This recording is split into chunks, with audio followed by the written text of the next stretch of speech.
Hello sa inyo mga boss. Share ko lang yung ginagawa ko dito. Mitsubishi Mirage.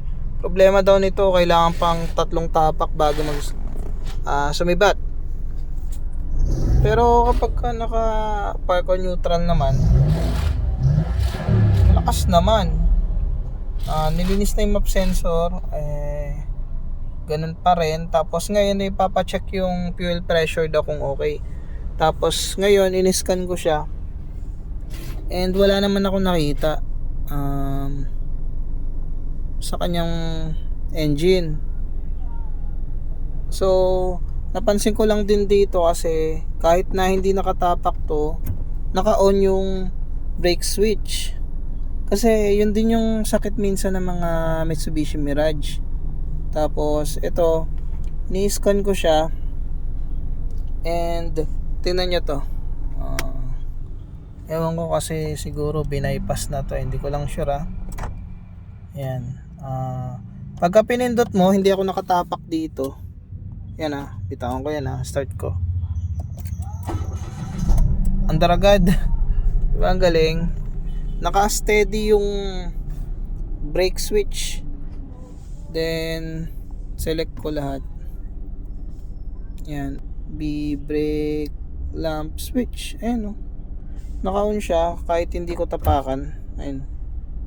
Yan lang yung napansin ko dito sa sasakyan mga bossing. Ngayon titingnan ko sa likod kung pag tinapakan ko yung preno gumagana ba.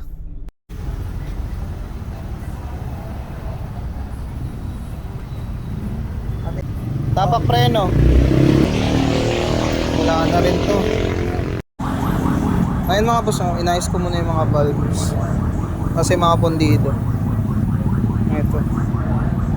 Yung isa nakalawang kasi pinasok ng tubig. Ito palitan ko ng valve. Kukumpletuhin ko lang to. Kailangan maayos mo na lahat to.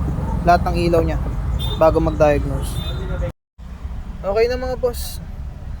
Hindi yung nagloko yung under niya. Kasi namamatayan daw siya nung una Pero yun, napapatayin na natin. Ayos na to. Dahil lang sa taillight.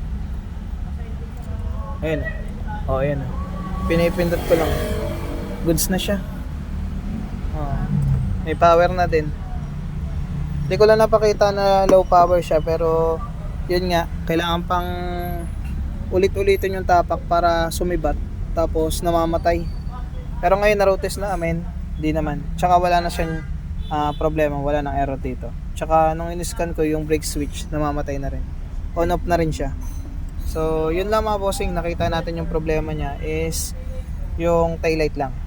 Okay, hindi na tayo nag-check ng fuel pressure kasi hindi ko naman pinaghihinalaan masyado yung fuel pressure kasi malakas naman yung output Okay, yun lang mga bossing, maraming salamat.